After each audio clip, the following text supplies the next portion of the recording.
গতকালকে তাণ্ডবটা দেখেছি। আমরা প্রতিবারই আসলে চেষ্টা করি ঈদে যে মুভিগুলো বের হয় সেগুলো দেখার জন্য, সেইবারও আসলে দেখেছি। তাণ্ডবটা তো খুবই ভালো লেগেছে। আর আজকে এসে অন্য মুভিগুলো টিকিট পাইনি, তাই আমরা দেখলাম হচ্ছে এশা মার্ডারটা দেখেছি।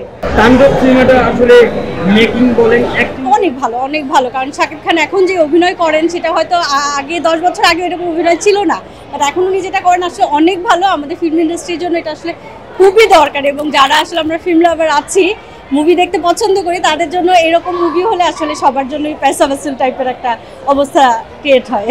আসলে সব কিছু মিলিয়ে আপনারা একটা মুভির বলেন, গল্প বলেন, সিনেমাটোগ্রাফি, অনেক কিছু থাকে, গান বলেন, তো ডে বাই ডে আমরা তো অনেক আপ টু ডেট হয়েছি, এটা ডিজিটালি বলেন বা কাজের ক্ষেত্রে সব কিছু মিলিয়ে। এবং উনি যখন এত বছর পরে কাজ করছেন, অভিজ্ঞতার একটা ব্যাপার থাকে, এত বছর পরে তার অভিজ্ঞতা, অভিনয়ের পরিপক্কতা সব কিছু মিলে এখন একটা চমৎকার একটা পরিবেশ সৃষ্টি হয়েছে। নতুন সেনোরা, গাইনোকোলজিক্যাল সোসাইটি দ্বারা স্বীকৃত নিরাপদ ও সুগন্ধিমুক্ত স্যানিটারি ন্যাপকিন সেনোরা। আমরা এই ঘরানার ছবি আমরা আগে দেখেছি, তুফান বলেন, ওই ছবিগুলো আসলে আমরা অলরেডি দেখেছি। তো হ্যাঁ, জনরাটা কিন্তু একই টাইপের ছিল, তো আমরা বুঝে গিয়েছিলাম এরকমই হবে। খুব যে একদম চমক টাইপের কিছু ছিল তা না, বাট মুভিটা দেখে ভালো লেগেছে। তুফানটা দেখে যেমন একদম আমরা চমকে গিয়েছিলাম, ওরকম না, দুর্দান্ত।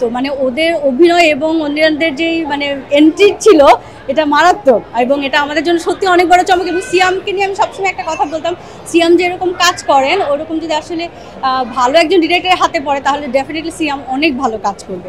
আর নিশো তো ডেফিনেটলি একজন ভালো অভিনেতা, এটা তো বলার কোনো অপেক্ষাই রাখে না। আচ্ছা, শাকিবকে বর্তমানে এত নারীরা তার পছন্দ করার কারণটা কি? তার লুক না তার অ্যাক্টিং স্কিল না তার গেটআপ সেটআপ? সবকিছু মিলিয়ে লুক বলেন, গেটআপ বলেন, অ্যাক্টিং স্কিল ডেফিনেটলি অনেক ভালো হচ্ছে। সাবিলা নতুন হিসেবে অনেক ভালো কাজ করেছেন। আসলে কি ছোট পর্দা বড় পর্দা আপনারা বলছেন, আমরা যদি আসলে ওনাদেরকে কাজ করার স্কোপ না দেই বড় পর্দা, তাহলে তো ওনারা সবসময় ছোট পর্দায় থেকে যাবেন। এবং ছোট পর্দার বিনোদন একরকম, বড় পর্দার বিনোদন একরকম। যদি কাজে লাগানো যায়, আমার মনে হয় সবাই আসলে ভালো করতে পারবেন। সাবিলারও কেমিস্ট্রি ডেফিনেটলি অনেক ভালো ছিল। আগের যে দুইটা গান ছিল, সেই দুটাকে এটা আসলে ছাপিয়ে যেতে পারেনি। এক্সপেকটেশন উড়াধরে এবং দুষ্টু কোকিল, হ্যাঁ, চাঁদ মামা, হ্যাঁ ডেফিনেটলি এই তিনটা সংকে আসলে অতটা দিতে পারেনি। আমাদের এক্সপেকটেশন আসলে এখন অনেক হাই হয়ে গেছে, সো ওই জায়গা থেকে হয়তো বা ফুলফিল করতে পারি, but it was also good. না, আমি জীবনেও শাকিব খানের কোনো সিনেমা দেখিনি, ফার্স্ট টাইম। আচ্ছা, আপনি কি রিভিউ দেখে সিনেমা দেখতে এসেছেন? রিভিউ না, আমার ভালো লেগেছে, জুটিটা ভালো ছিল। আর যেটা বললাম, আমার সাবিলা নূরকে অসম্ভব ভালো লাগে, তোর কারণেই দেখতে আসা। আপনি কি মনে করেন শাকিব খানের নারীত্বটা পাচ্ছেন? হ্যাঁ, অবভিয়াসলি পাচ্ছি, কারণ আমি জীবনেও আসিনি দেখতে, ফার্স্ট টাইম আসতেছি, সো বলতে পারেন অবশ্যই পাচ্ছি।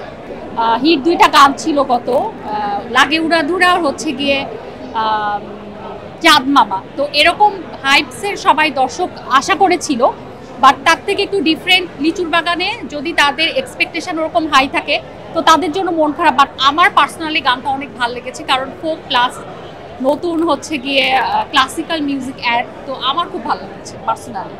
আর সাবিলা নূরের ডান্সের ব্যাপারে বলবো, ও পারফেক্ট ছিল। আর কেন নয়, টিভি অভিনেত্রী দেখে যে সে ফিল্মে কাজ করতে পারবে না, ব্যাপারটা এমন না। যে ভালো অভিনয় করে তাকেই সুযোগ দেওয়া উচিত।